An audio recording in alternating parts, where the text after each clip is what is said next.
السلام علیکم ورحمۃ اللہ وبرکاتہ۔ فرزانہ کو اپنی بہو سے شدید نفرت تھی۔ بہو سے جان چھڑانے کے لیے اس نے گیس کا چولہا کھلا چھوڑا اور تھوڑی دیر بعد بہو سے بولی جا کر میرے لیے چائے بنا کر لاؤ۔ وہ بہو زینب کو جلا کر مارنا چاہتی تھی۔ بیچاری زینب ساس کے حکم پر باورچی خانے کی طرف چلی گئی۔ کچھ دیر بعد دھماکے کی آواز آئی تو ساس خوشی خوشی دیکھنے کے لیے گئی کہ اب زینب سے اس کی جان چھوٹ جائے گی، مگر یہ دیکھ کر اس کے ہوش اڑ گئے کہ وہاں تو فرزانہ بیگم پان چباتے ہوئے صحن میں بیٹھی تھیں۔ ان کی نظریں مستقل زینب کی بل کھاتی کمر پر تھیں، جو صحن کے کونے میں بیٹھ کر ان کے کپڑوں کو احتیاط کے ساتھ دھو رہی تھی۔ کپڑے دھل گئے تو وہ انہیں پھیلانے کے لیے چھت پر جاتی، سیڑھیوں کو چڑھ گئی۔ اسے چھت پر جاتا دیکھ کر فرزانہ بیگم کے چہرے پر مسکراہٹ دوڑ گئی۔ وہ چارپائی چھوڑ کر کھڑی ہو گئی اور یہاں وہاں نظر دوڑانے لگی۔ گھر میں ان کے اور زینب کے علاوہ کوئی نہیں تھا اور یہی ان کے لیے ایک بہترین موقع تھا۔ فرزانہ بیگم دبے قدموں سے آگے بڑھنے لگی۔ ان کا رخ باورچی خانے کی طرف تھا۔ اس سے اچھا موقع اور بھلا کیا ہو سکتا تھا جب وہ اپنی بہو زینب سے جان چھڑاتیں اور اپنے بیٹے کے لیے اپنی من پسند لڑکی کو دلہن بنا کر لاتیں۔ انہیں زیادہ کچھ نہیں کرنا تھا، بس سلنڈر کی گیس کو کھلا چھوڑنا تھا۔ یہ طریقہ انہوں نے ایک ٹی وی ڈرامے میں دیکھا تھا اور انہیں بہو سے جان چھڑانے کے لیے اس سے زیادہ اچھا طریقہ اور کچھ نہیں لگا تھا۔ وہ اسے ایک ناگہانی موت قرار دے کر زینب سے جان چھڑا سکتی تھیں، کیونکہ یہ بات ان کے بیٹے کو بھی اچھی طرح معلوم تھی کہ زینب کو سلنڈر والے چولہے سے ڈر لگتا ہے۔ پچھلے 20 دنوں سے علاقے میں گیس بند تھی، جس کی وجہ سے ان کا بیٹا شبیر گھر میں سلنڈر والا چولہا لے آیا۔ سلنڈر میں گیس صبح ہی بھری تھی اور جاتے جاتے شبیر ان سے کہہ کر گیا تھا کہ اماں، یہ چولہا پھٹ بھی جاتا ہے، اسے احتیاط سے استعمال کرنا، خاص کر زینب کو احتیاط کی تاکید کر دینا۔ ویسے بھی وہ حاملہ تھی اور اس چولہے سے بہت ڈرتی تھی۔ وہ تو اس چولہے کے ہی خلاف تھی، لیکن حالات کی وجہ سے شبیر کو یہ چولہا خرید کر لانا پڑا تھا۔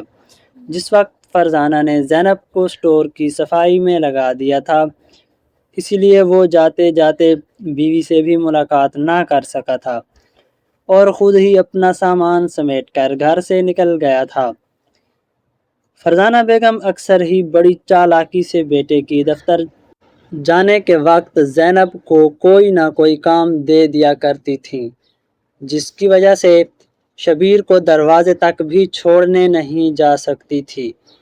بیٹے کے جانے کے بعد فرزانہ بیگم انتظار کرنے لگی کہ کب زینب آگے پیچھے ہو اور وہ موقع دیکھ کر باورچی خانہ کا رخ کرے، کیونکہ زینب کی موجودگی میں ان کا باورچی خانے میں جانا زینب کو کھٹکا سکتا تھا، کیونکہ فرزانہ بیگم بہت کم ہی باورچی خانے میں جاتی تھیں۔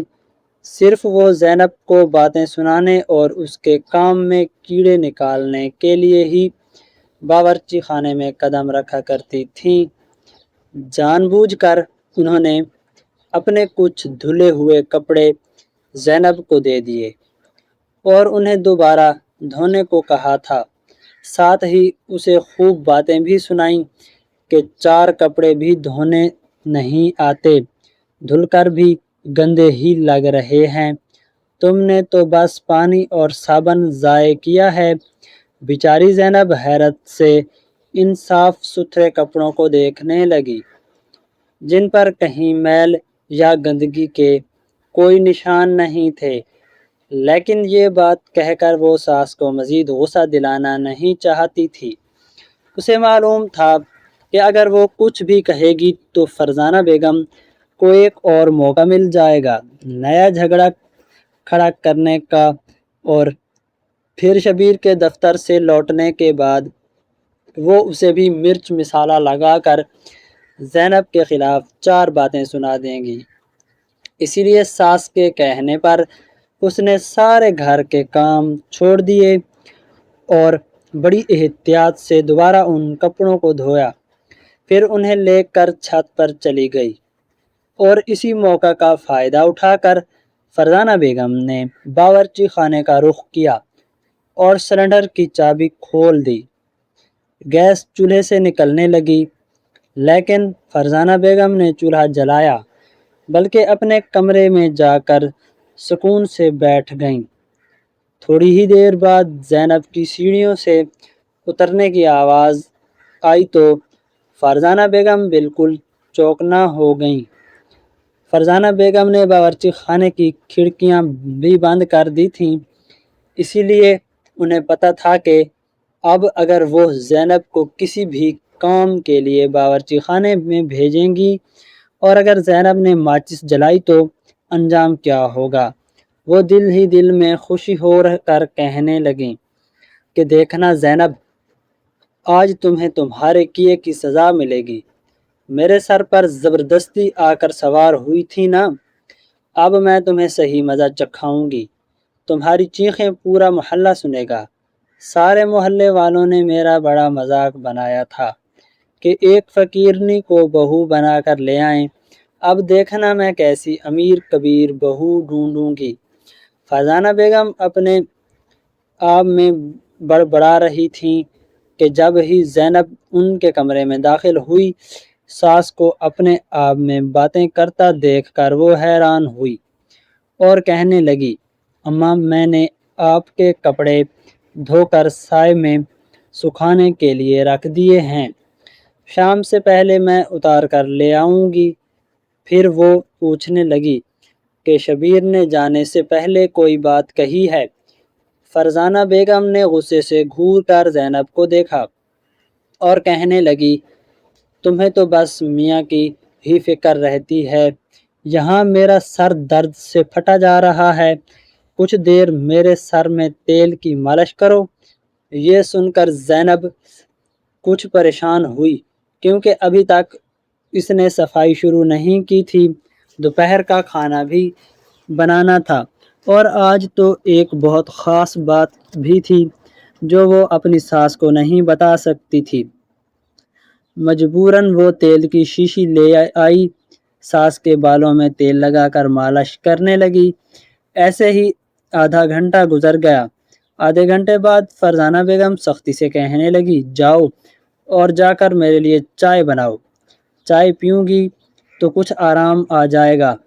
یہ سن کر زینب بڑی حیران ہوئی کیونکہ ناشتے پر ہی اس نے اپنی ساس کو چائے دی تھی اور وہ ان عورتوں میں سے نہیں تھی جو بار بار چائے پیتی تھیں۔ انہیں تو چینی اور پتی کی بچت کا اتنا خیال رہتا تھا کہ اگر گھر میں کوئی ایک دفعہ پی لیتا تو پھر اگلے دن سے پہلے وہ اسے چائے نہ پینے دیتی۔ آج اچانک ہی انہیں دوبارہ چائے پینے کا خیال کیوں آیا تھا؟ سر درد کے لیے بھی وہ گولی ہی استعمال کرتی تھیں۔ خیر زینب اپنی ساس کے آگے کچھ نہیں کہی تھیں، اسی لیے وہ خاموشی سے باورچی خانے کی طرف چلی گئیں اور اس کی ساس فرزانہ بیگم کمرے میں بیٹھی اس وقت کا انتظار کرنے لگی جب ان کے کانوں میں چیخوں کی آواز پڑتی۔ وہ جانتی تھیں کہ چولہا جلاتے ہی کیا ہوگا۔ چند لمحوں بعد ان کے کانوں میں چیخوں کی آواز تو نہ پڑی لیکن ایک زور دھماکے کی آواز ضرور، جسے سن کر وہ ایک دم اچھل پڑیں، لیکن فوراً کمرے سے نہ نکلی تاکہ زینب اچھی طرح جل کر جھلس جائیں۔ تھوڑی دیر گزری تو وہ اس خیال سے کمرے سے نکل کر تیزی سے باورچی خانے کی طرف گئیں کہ اب ان کی بہو اپنے انجام کو پہنچ چکی ہوگی، لیکن یہ دیکھ کر ان کے ہوش ٹھکانے آ گئے کہ زینب باورچی خانے کے باہر کھڑی تھی، اس کی آنکھوں سے آنسو بہہ رہے تھے، آواز حلق میں ہی دبی ہوئی تھی۔ وہ بس بالکل سناٹے کے عالم میں باہر کھڑی پھٹی پھٹی آنکھوں سے باورچی خانے کے اندر جلتا ہوا وجود دیکھ رہی تھی۔ وہ اس قدر صدمے میں تھی کہ کتنی ہی دیر تک وہ فرزانہ بیگم سے بھی کچھ نہ کہہ سکیں، اور یہ دیکھ کر فرزانہ بیگم کے ہوش اڑ گئے کہ باورچی خانے کے اندر جلتا ہوا جو وجود تھا تو کسی اور کا ہی تھا۔ فرزانہ بیگم کی ایک لمحے میں ہی جان حلق میں آئی تھی۔ وہ چیخ کر زینب سے پوچھنے لگی کہ باورچی خانے میں کون تھا، کیونکہ اس گھر میں زینب اور فرزانہ بیگم کے علاوہ وہ دن بھر کوئی نہیں ہوتا تھا۔ اچانک ان کے ذہن میں شبیر کا خیال آیا۔ چیخ کر کہنے لگی، زینب، کیا اندر شبیر ہے؟ زینب نے انکار میں سر ہلایا اور پھر جواب زینب سے انہیں ملا۔ وہ سن کر ان کے قدموں تلے سے زمین نکل گئی، کیونکہ زینب ایک بہت سیدھی سادی اور شریف سی لڑکی تھی، ہمیشہ چپ چاپ سی اور اپنی ماں کے ساتھ لگی رہتی۔ کم عمری میں ہی باپ کو کھونے کی وجہ سے وہ کافی حد تک سہم گئی تھی۔ اسے دنیا والوں سے بہت ڈر لگتا تھا، خاص کر اپنی تائی سے۔ اس کے تایا پردیس میں بہت اچھی نوکری کرتے تھے اور اسی بات کا اس کی تائی کو بڑا عزم تھا۔ ان کے حالات بہت اچھے تھے، اسی لیے ان کی نظر میں یہ باقی خاندان والے کیڑے مکوڑے اور بہت غریب نظر آتے تھے، اور ان میں ہی زینب اور اس کی ماں بھی شامل تھیں۔ اس کی تائی فرزانہ بیگم نے کبھی فرزانہ کو محبت سے نہیں دیکھا، کبھی کسی قریب تقریب میں ملتی تو بھی نفرت اور حقارت سے اسے برا بھلا کہتی۔ لیکن وہیں دوسری طرف شبیر کا رویہ اس کے ساتھ بالکل مختلف تھا۔ شبیر فرزانہ بیگم کا اکلوتا بیٹا تھا۔ دونوں گھر قریب قریب تھے، اس لیے شبیر کا بہت زیادہ آنا جانا تھا۔ فرزانہ بیگم کو شبیر کا زینب اور اس کی ماں سے ملنا پسند نہیں تھا، لیکن وہ چاہ کر بھی بیٹے کو روک نہیں پاتی تھی، کیونکہ ان کے شوہر ارشاد صاحب فون پر شبیر کو یہ ہدایت کرتے کہ وہ جا کر چاچی اور ان کی بیٹی کا حال چال پوچھیں اور ان کے مسائل حل کریں۔ وہ اپنی بیوہ بھابھی کے لیے پردیس سے ہر ماہ ایک خاص رقم بھی بھیجا کرتے تھے۔ شبیر وہ رقم دینے بھی ان کے گھر جایا کرتا تھا، اور اس بات پر فرزانہ بیگم کا بڑا خون کھولتا تھا۔ انہیں شوہر کی یہ بات بالکل پسند نہیں تھی کہ وہ اپنی کمائی کا ایک حصہ بیوہ بھابھی اور یتیم بھتیجی پر کیوں لٹاتے ہیں۔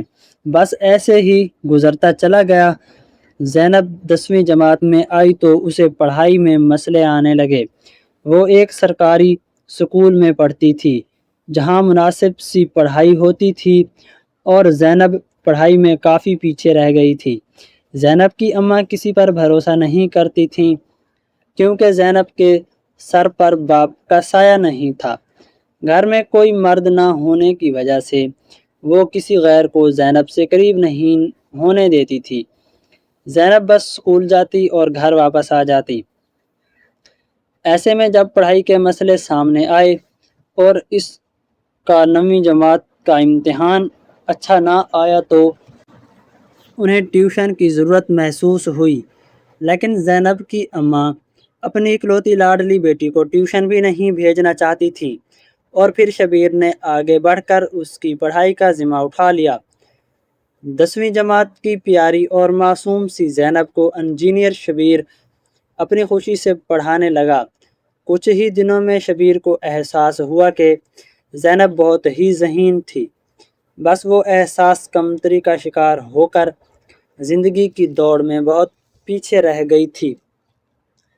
ذرا سی توجہ ملنے پر زینب کے ہر ٹیسٹ میں پورے نمبر آنے لگے تھے۔ دھیرے دھیرے زینب پڑھائی میں اچھی ہو رہی تھی، اور اس بات کی سب سے زیادہ خوشی شبیر کو ہی تھی۔ وہ اپنی اسی معصوم سی کزن کو زندگی کے ہر میدان میں آگے دیکھنا چاہتا تھا۔ زینب بھی شبیر کی بہت عزت کرتی تھی اور اس کی کہی کسی بات کو نہ ٹالتی تھی۔ وقت گزرنے کے ساتھ ساتھ شبیر کا دل خود بخود زینب کی طرف ہمکنے لگا۔ کیونکہ واقعی وہ بہت زیادہ صاف دل کی لڑکی تھی، خوبصورت ہونے کے ساتھ ساتھ خوب سیرت بھی تھی، اور پھر کوئی غیر بھی نہیں تھی، اس کے مرحوم چچا کی بیٹی تھی۔ بس جب اس کے دل نے محبت کی صدا لگائی تو شبیر نے اپنی اماں سے بات کی اور کہا کہ اماں، چچی کے گھر رشتہ لے جائیں، مجھے زینب پسند ہے۔ فرزانہ بیگم کافی دنوں سے اسی سے بار بار شادی کا ذکر کر رہی تھیں کہ اب وہ بالکل سیٹل ہو گیا ہے تو اسے شادی کر لینی چاہیے، اسی لیے اس نے اپنی ماں کو اپنی پسند بتا دی۔ شبیر کی ماں فرزانہ بیگم کو تو پہلے ہی اپنی بیوہ دیورانی کے گھر بیٹے کا آنا جانا پسند نہیں تھا، انہیں اپنے آگے وہ لوگ کمتر اور حقیر لگتے تھے۔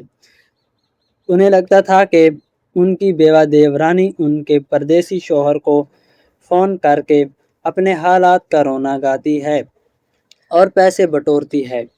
اسی لیے جب بیٹے نے زینب کا نام لیا تو وہ بھڑک گئی اور کہنے لگی کہ خدا کا خوف کرو، سارے جہاں میں تمہیں وہی یتیم لڑکی ملی ہے جس نے اپنی ماں کے ساتھ مل کر تمہارے باپ کو بیوقوف بنایا ہوا ہے۔ تمہاری چچی نے پہلے ہی بہت تم لوگوں کو حق کھا لیا تھا، اب ان کی بیٹی خالی ہاتھ اٹھ کر ہمارے گھر آ جائے گی، سوائے خوبصورتی کے، اور اس سے کیا ہے؟ نہ تعلیم ابھی پوری ہوئی ہے، نہ گھر کا کوئی کام کاج آتا ہے، نہ ان کا بیک گراؤنڈ کچھ اچھا ہے۔ تمہاری چچی کے ابا خود ایک قریب مستری تھے، ان کے سارے ہی میکے والے غریب لوگ ہیں۔ تم ہی بتاؤ، میں اکلوتے بیٹے کو کیا ایسی لڑکی کے ساتھ شادی کرنے کے لیے اجازت دوں گی؟ میں نے تمہیں پڑھایا لکھا اور کر انجینئر بنایا ہے، پھر میں کیسے زینب جیسی لڑکی کو بہو بنا لوں؟ کیا تمہیں نہیں پتہ کہ میں نے اپنی ہمنہ کو رخصت کر کے پردیس بھیجا ہے؟ تو پھر تم خود سوچو کہ میں تمہارے لیے ایک ایسی لڑکی کا انتخاب کروں گی جو پہلے ہی ہمارے ٹکڑوں پر پل رہی ہے۔ ماں کی باتیں سن کر شبیر کو بہت افسوس ہوا، اسے ہرگز بھی اندازہ نہیں تھا کہ اس کی ماں زینب کے بارے میں اس طرح کی بات کہہ دے گی۔ وہ کہنے لگا، ماں، زینب ایک شریف گھرانے سے ہے، آپ کے اپنے دیور کی بیٹی ہے، اس کا خاندان اس کے ننیال والے نہیں بلکہ ہم ہیں۔ ساری زندگی چچی کے کردار کی سب نے تعریفیں کیں، تنہا ہونے کے باوجود انہوں نے بہت عزت کے ساتھ زندگی گزاری ہے، تو سوچیں زینب بھی انہی کی طرح گھر بسانے والی لڑکی ہوگی، ہمارے گھر آئے گی تو جنت بنا دے گی۔ ہمنہ کے جانے کے بعد تو ویسے بھی گھر میں بہت سناٹا ہو گیا ہے، پھر ہمنہ اور زینب بھی تو بہت اچھی دوستیں ہیں، نند اور بھابھی کا رشتہ اچھا ہوگا تو گھر میں خوب رونق ہو جائے گی۔ فرزانہ بیگم کہنے لگی کہ ہمنہ یہاں کب ہے تو وہ امریکہ میں رہتی ہے، بھلا اس کی اور زینب کی دوستی کی بات کہاں سے آ گئی؟ ویسے بھی تمہاری بہن بھی تمہاری طرح ان لوگوں کے جال میں پھنسی ہوئی ہے، اسے بھی اپنی چچی اور زینب میں کوئی برائی نظر نہیں آتی۔ تمہاری چچی مجھے کوئی جادوگرنی لگتی ہے جس نے میرے شوہر اور بچوں کو قابو میں کر کے مجھے ساری زندگی تڑپایا ہے۔ خیر، زینب جہاں چاہے شادی ہو کر جائے، ان دونوں کی دوستی پھر بھی رہے گی، لیکن وہ ہمارے گھر کی بہو نہیں بن سکتی۔ فرزانہ بیگم نے نہ صرف زینب کو بہو بنانے کی ضد پکڑی بلکہ بیٹے کے لیے لڑکیاں تلاش کرنے بھی شروع کر دیں۔ اگلے ہی دن انہوں نے رشتہ کروانے والی کو اپنے گھر بلا لیا۔ شبیر نے انہیں روکنے کی ہر ممکن کوشش کی، لیکن کسی بھی طرح جب وہ زینب کے لیے راضی نہ ہوئی تو شبیر نے اکلوتی بہن کا سہارا لیا اور اسے فون کر کے ساری بات بتا دی۔ ہمنہ تو یہ سن کر ہی خوش تھی کہ اس کی پیاری دوست زینب اس کی بھابھی بن سکتی ہے۔ اس نے خود اپنی ماں سے بات کی اور انہیں منانے لگی۔ فرزانہ بیگم کو ہمنا بہت عزیز تھی، بیٹی میں ان کی جان بستی تھی، اسی لیے انہوں نے لاکھ انکار کرنے کے باوجود بالآخر کہہ دی اور اس طرح سے شبیر کا رشتہ زینب کے گھر چلا گیا۔ فرزانہ بیگم رشتے پر خوش تھیں، اسی لیے انہوں نے ہر بات ہی بہت منہ بنا کر کرتی تھیں اور اس بات کا احساس زینب اور اس کی ماں کو بھی تھا۔ لیکن شبیر نے زینب سے کہا تھا کہ میں تمہارا بہت خیال رکھوں گا، تم اماں کی باتوں کا برا نہ منانا۔ ارشاد صاحب بھی اس رشتے بہت خوش تھے۔ انہوں نے بھی فون کر کے اپنی بھابھی سے وعدہ کیا تھا کہ وہ زینب کو اپنی بیٹی کی طرح پیار دیں گے اور جہیز وغیرہ کی بھی کوئی ضرورت نہیں ہے، سب کچھ شبیر خود کرے گا۔ زینب کی ماں بھی چاہتی تھی کہ اپنی اکلوتی یتیم بیٹی کو اپنی آنکھوں کے سامنے کسی قریبی رشتہ دار کے ساتھ رخصت کرے تاکہ انہیں بیٹی کی زیادہ فکر نہ ستائے۔ شبیر تو ان کے سامنے کا بچہ تھا، دیکھا بھالا تھا، مگر انہیں اپنی جٹھانی کی سوچ کا علم تھا، اسی لیے وہ کچھ پیچھے ہٹ رہی تھی۔ لیکن جب انہیں پتہ چلا کہ شبیر نے یہ رشتہ اپنی پسند سے بھیجا ہے تو پھر انہوں نے اپنی جٹھانی کے ہر برائی کو نظر انداز کرتے ہوئے زینب کی رخصتی شبیر کے ساتھ کر دی۔ زینب کو دینے کے لیے ان کے پاس کچھ نہیں تھا، وہ تو خود جیٹھ کے سہارے پر تھیں، اسی لیے بس دعاؤں کے سائے میں انہوں نے بیٹی کو رخصت کر دیا۔ زینب اور شبیر کی زندگی کا نیا باب شروع ہوا اور وہ دونوں ہی ایک دوسرے کا ساتھ پا کر خوشی ہو کے زینب نے اس وقت صرف انٹر کیا ہوا تھا، جبکہ شبیر کی نوکری بہت اچھی تھی اور شہر کی سب سے بڑی یونیورسٹی سے انجینئر بن کر نکلا تھا۔ اس کے پاس کمپنی کی طرف سے ملی ہوئی گاڑی بھی تھی اور جلدی اسے گھر بھی ملنے والا تھا۔ اسی وجہ سے تو فرزانہ بیگم زینب کو بہو نہیں بنانا چاہتی تھیں، کیونکہ ان کے بیٹے کے لیے رشتوں کی کوئی کمی نہ تھی، مگر جوڑے آسمانوں پر بنتے ہیں۔ شبیر اور زینب کا رشتہ بھی آسمان پر طے ہو چکا تھا، زینب ان کی بہو بن گئی تھی اور اب یہی سچ تھا۔ زینب نے آہستہ آہستہ گرداری بھی سیکھنی شروع کر دی، لیکن فرزانہ بیگم اسے باتیں سنانے کا کوئی موقع ہاتھ سے نہ جانے دیتی، جہاں موقع ملتا وہیں برا بھلا کہتی، تانے مارتی۔ آہستہ آہستہ زینب بہت زیادہ پریشان ہو گئی تھی۔ کئی بار شبیر نے بھی اس بات کو محسوس کیا تھا کہ اس کی اماں کا رویہ زینب کے ساتھ کچھ برا ہے، لیکن زینب نے کبھی خود سے تائی کی کوئی برائی شوہر کے سامنے نہ کی تھی۔ وہ اپنی ماں سے یہ بات سیکھ کر آئی تھی کہ تائی کچھ بھی کرے اسے محبت سے انہیں اپنانا ہے اور ان کا دل جیتنا ہے۔ بس اس نے اپنی تائی فرزانہ بیگم کا دل جیتنے کے لیے ہر ممکن کوشش کی، لیکن فرزانہ بیگم کے دل میں ایسی نفرت تھی کہ محبت کی آگ سے بجھ ہی نہ سکی۔ وہ نفرت میں اس قدر آگے نکل گئی تھیں کہ انہیں کبھی زینب کی کوئی اچھائی نظر نہ آئی۔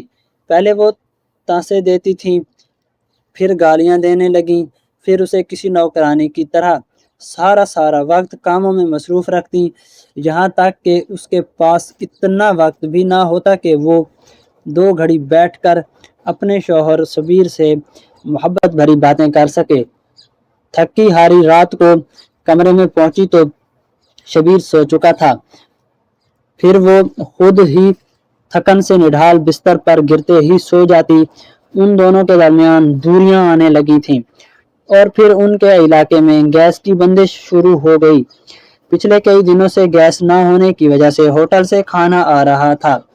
جب فرزانہ بیگم نے دیکھا کہ بہو کا ایک کام کم ہو گیا ہے تو انہوں نے بیٹے سے کہا کہ اب سلنڈر والا چولہا لے آؤ، کب تک ہم ہوٹل کا کھانا کھائیں گے؟ شبیر کہنے لگا کہ سلنڈر والا چولہا صحیح سے استعمال نہ کیا جائے تو پھٹ جاتا ہے، اسی لیے مجھے ڈر لگتا ہے، پھر زینب بھی حمل سے ہے، اسی لیے میں احتیاط برتنا چاہتا ہوں۔ لیکن فرزانہ بیگم کہنے لگی کہ کچھ دن کی بات نہیں ہے، گیس کی بندش اب بار بار ہوتی رہے گی، تم چولہا لے آؤ۔ تمہاری بیوی اب کوئی بچی نہیں ہے، احتیاط سے استعمال کرے گی۔ اور ماں کے کہنے پر شبیر چولہا لے آیا۔ سلنڈر والا چولہا دیکھ کر زینب ڈر گئی تھی۔ اس نے بھی سنا تھا کہ یہ چولہے ٹھیک نہیں ہوتے، اسی لیے وہ گھبرا رہی تھی، مگر شبیر نے اسے چولہا استعمال کرنے کا صحیح طریقہ سمجھا دیا تھا۔ اتفاق تھا کہ چولہا آنے کے 2 دن بعد ہی فرزانہ بیگم نے ٹی وی میں ایک ڈرامہ دیکھا جس میں بہو نے ساس کو چولہے سے جلا کر مارا تھا۔ سلنڈر پھٹا تھا اور ساس پوری طرح جل کر مر گئی تھی۔ فرزانہ بیگم نے اسی سین کو اپنے دل و دماغ میں بٹھا لیا اور پھر موقع کی تلاش کرنے لگی کہ اب انہیں موقع ملے اور وہ زینب کو جلا کر مار دیں۔ اتنی نفرت ان کے دل میں تھی کہ انہیں اس بات کا بھی خوف نہیں تھا کہ وہ ایک حاملہ عورت کو جیتے جاگتے جلانے کا منصوبہ بنا رہی ہیں، جو ان کے بیٹے کی اولاد کی ماں بننے والی ہے۔ بس انہیں اس بات کا غصہ تھا کہ ان کے بیٹے نے ان کی مرضی کے خلاف جا کر زینب سے شادی کیوں کی۔ وہ خالی ہاتھ رخصت ہو کر آئی تھی۔ خاندان والوں نے ان سے سوال پوچھے تھے کہ اتنی غریب بہو کو کیوں لے آئی ہو، تم تو بڑی امیر بنتی تھی، بیٹی کو تو امریکہ بھیجا ہے اور بہو لائی ہو بالکل خالی ہاتھ، غریب لڑکی۔ اور یہی وہ باتیں تھیں جنہوں نے ان کے دل میں مزید نفرت کی بنیاد ڈالی تھی۔ فرزانہ بیگم نے موقع دیکھا اور پھر سلنڈر کی گیس کو کھلا چھوڑ دیا اور خود اپنے کمرے میں آ کر سکون سے بیٹھ گئیں۔ کچھ دیر بعد جب زینب ان کے پاس آئی تو اسے تیل لگانے کے بہانے کچھ دیر اور اپنے کمرے میں روک لیا تاکہ باورچی خانے میں اچھی طرح گیس بھر جائے۔ ان کے حکم پر زینب ان کے بالوں میں تیل لگانے لگی۔ جب وہ تیل لگا چکی تو فرزانہ بیگم نے اسے چائے بنانے کا کہا اور باورچی خانے میں بھیج دیا۔ خود فرزانہ بیگم نے جان بوجھ کر ٹی وی کی آواز بھی بڑھا دی اور آرام سے ٹی وی دیکھنے لگی۔ انہیں انتظار تھا کہ زینب چائے بنانے کے لیے چولہا جلائے گی اور ان کا مقصد پورا ہو جائے گا، لیکن وہ فوراً نہیں جائیں گی بلکہ کچھ دیر بعد جب وہ کافی حد تک جل جائے گی تو وہ تب باورچی خانے میں جائیں گی تاکہ زینب پوری طرح ہی جل کر خاک ہو جائے۔ لیکن زینب کی چیخوں کی بجائے ایک دھماکے کی آواز ان کے کان میں آئی تھی۔ دھماکہ اتنا زوردار تھا کہ وہ خود ہی ڈر کر کمرے سے نکل کر بھاگ گئی تھیں۔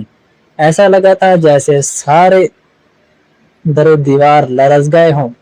جہاں وہ خوف زدہ ہوئی تھی وہیں ساتھ ہی ساتھ دل اس بات پر بھی خوش تھا کہ اب زینب سے جان چھوٹ گئی۔